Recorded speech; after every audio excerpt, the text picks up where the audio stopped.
ሰላም ቤተሰብ እንዴት ናችሁ? ሁሉ ሰላም ነው? እኔ ከእግዚአብሔር ይመስገን በጣም ደህና ነኝ፣ ግን ጠፍቻለሁ። እስኪ በእግዚአብሔር ይሁንባችሁ ማለት ነው። ላይክ ሸር እያደረጋችሁልኝ ማስታወቂያ ስለተነሳብኝ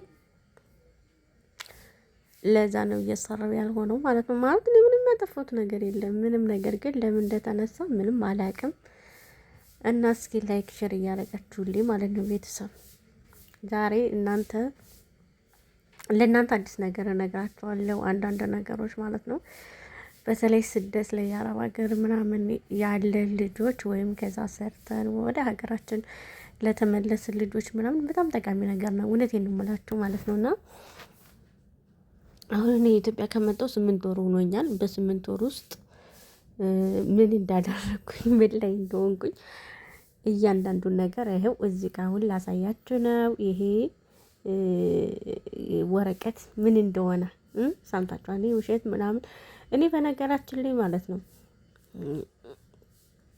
ዩቲዩብ እንደዚህ የሆነ የውሸት ነገር ማውራት ስለማልፈልግ የውሸት የሆነ ነገር ማድረግ ስለማልፈልግ ነው አልታይልኛለሁ ማለት ነው። እዚህ ጋር እንግዲህ ይሄ አልትራሳውንድ ምን ይመስላችኋል? ይሄ ውጤት ምንድን ነው ብላችሁ ትገምታላችሁ ማለት ነው።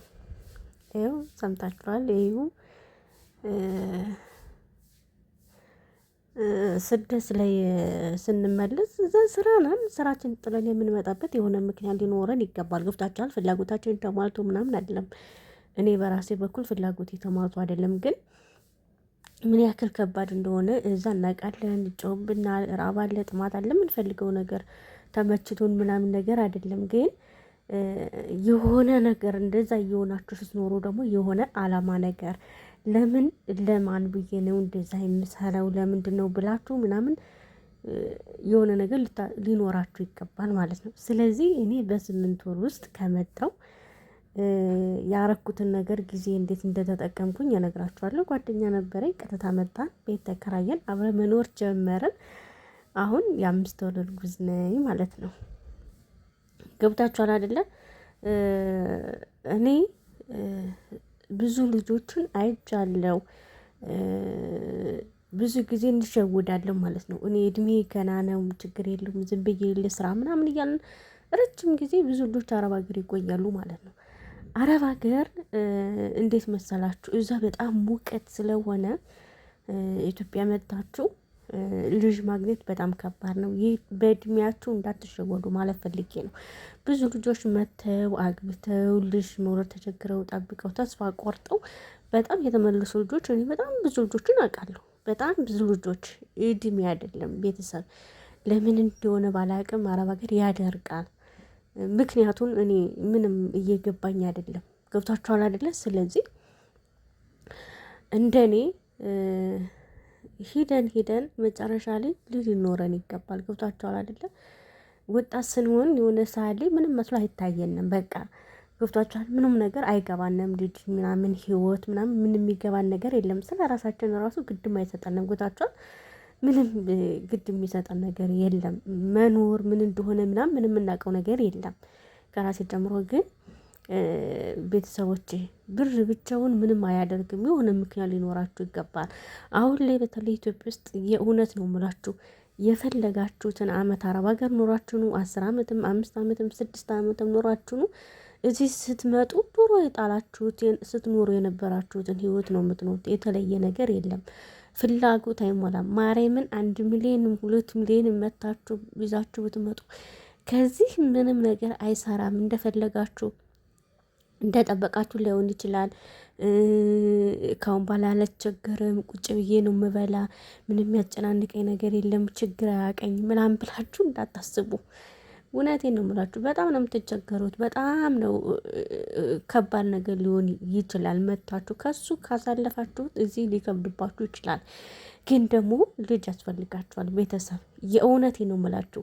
ቤተሰብ እህት፣ ወንድም ልንገራችሁ እህትም ወንድምም ከሱ ሆናችሁ የሚንሰፈሰፉላችሁ በጣም የሚወዷችሁ የሚደውሉላችሁ እዚህ ስትመጡ ዙራችሁ አያዩዋችሁም። የእውነት ነው የምላችሁ። እንደምንም ነገር አይቆጥሯችሁም። እንደምንም ነገር ሰው እዚህ ቁጭ ብለሽ ለምን ጊዜሽን ታቃጣያለሽ? ለምን ሄደሽ አትሰሪም ነው የሚላችሁ። እዚህ ስትመጡ ሰው ለምን ቁጭ ብለሽ ለምን አትሰሪም? ለምን ተመልሰሽ አትሄጂም? መቼ ነው የምትመለሽው ብሎ ነው የሚጠይቃችሁ። የመጣችሁ ሰው እንደመጣችሁ ራሱ ማለት ነው። ማርያምን ለእናንተ የሚጠቅማችሁን ነገር የሚነግራችሁ ሰው የለም። እንዳትሸወዱ። ወልዳችሁ መሄድ ትችላላችሁ። ዝም ብላችሁ እዛ ያለ ልጅ ለወደፊት ሳይኖራችሁ ከመቀሩ መታችሁ ወልዳችሁ መሄድ ትችላላችሁ ብዬ ነው የማስበው። ለልጆቻችሁ መኖር ምክንያት ሊኖራችሁ ይገባል። ገብታችሁ ላይ እየሰራችሁ ልጃችሁን ታሳድጋላችሁ እንጂ ምንም አልቸገረም። ይሄ እቃዬን ይዤ ልግባ እንደዚህ ቤቴን ካስተካከልኩ በኋላ ቤቴን ካሰራሁት ምናምን በኋላ የምትሉ ልጆች አላችሁ። ብዙ ጊዜ እኔ አሁን እታዘባለሁ። እቃ የምትገዙ ልጆች አላችሁ። እቃ እየገዛችሁ እያሟላችሁ ምናምን የተቀመጣችሁ ልጆች አሉ። እቃ ብቻውን ማለት ነው አትበሉትም። ማርያምን አስፈላጊውን ነገር ብቻ ገዝታችሁ ቤት ካላችሁ አስፈላጊውን ነገር ገዝታችሁ በሌላው ብር ስራ ብትሰሩበት መርጣል። አሁን ፍሪጅ ስንት ብር ነው? 60,000 70,000 ብር ነው። ሶፋም እንደዛው ነው። ቴሌቪዥንም እንደዛው ነው። ሁሉ ነገር ውድ ነው። ለቃ 300-400 ሺህ ብር ልታወጡ ትችላላችሁ። ግን የሚያዩን ያለ ፍሪጅ መኖር ትችላላችሁ። የፍሪጁን ዋጋ ወይም የቴሌቪዥኑን ዋጋ የሆነ ነገር ላይ እናንተ ሱቅ ብከፍቱበት ከዛ እየሸጣችሁ እያተረፋችሁ እየሰራችሁ ፍሪጅ መግዛት ትችላላችሁ። እውነቴን ነው። መታችሁ እዚህ እግዚአብሔርን ካልሰራችሁ ማለት 1 ብር ትቸገራላችሁ። እውነቴን ነው። ስለዚህ እቃ ከምትገዙ ስራን ለመስራት ትኩረት አድርጉ። ሱቅ አስከፍቱ። በተለይ ክፍለ ሀገር ምናምን የምትኖሩ ልጆች ኮንቴነር ገዝታችሁ ማስቀመጥ ትችላላችሁ። ስለዚህ ለስራ የሆነ ነገራችሁ ማመቻቸት አላችሁ። ምክንያቱም እንደዛ ካደረጋችሁ ተመልሳችሁ ስደት አትሄዱም። አሁን ለምሳሌ አንድ ቴሌቪዥን 50 ሺህ ብር ብትገዙ ሲሸጡ 20 ሺህ ብር ነው ቢሸጡት። ከዛ በላይ አሸጡትም። ሱቅ ከከፈታችሁ የሆነ ነገር ከከፈታችሁ ግን እየታረፋችሁ እያደገላችሁ ምናምን ነው የምትሄዱ። ይሄ የኔ ምክሬ ነው ማለት ነው። እና ደግሞ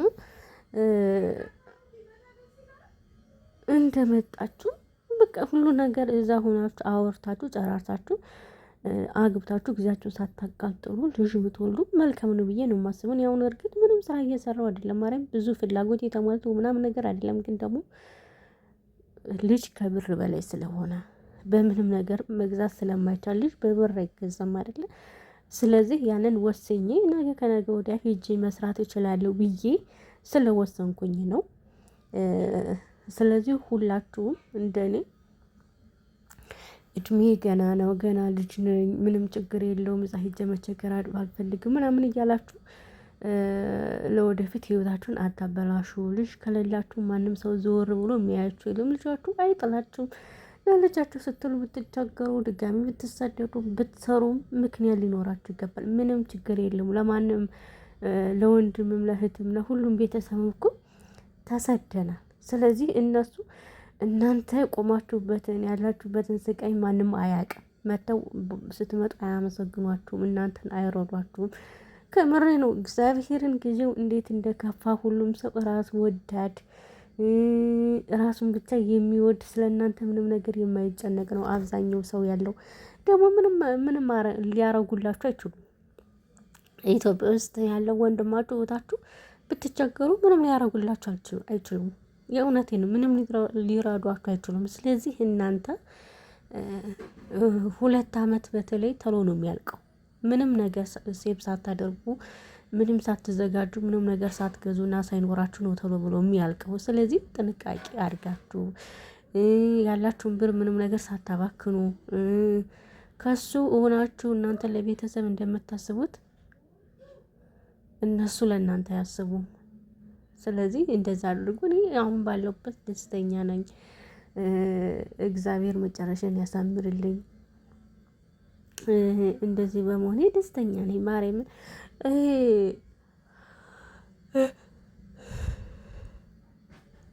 የራሳችሁ ኑሮ ነው እንጂ ማየት ያለባችሁ ሶሻል ሚዲያ ላይ የሚታዩትን ምናምን ነገር የማይኖሩትን ህይወት ስለሚያሳያችሁ ያንን ማሰብ የለባችሁም። እንደዚህ ካልሆነ ይቅርብኝ፣ እንደዚህ ካልሆነ ፍቅር ይቅርብኝ፣ እንደዚህ ካልሆነ ባል ይቅርብኝ ምናምን ብላችሁ ሶሻል ሚዲያ ላይ እንትን የምትሉትን የምታዩትን ነገር ማመን የለባችሁም። ራሳችሁ ናችሁ የምትኖሩት።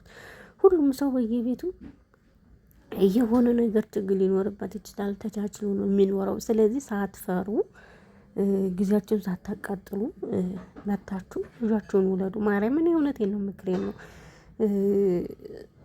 ዋጋ መክፈል ግድ ነው። የእውነቴን ነው። እኔ በአካባቢያቸው ሲጀመር ብዙ ልጆች ሊኖሩ ይችላል እዚህ መጥተው ተስፋ ቆርጠው ምናምን ተመልሰው ሄዱ። ስለዚህ እግዚአብሔር ለሁላችሁም የልባችሁ ሙሻ ሞልቶላችሁ መታችሁ በልጅ ብትባረኩ ደስ ይለኛል።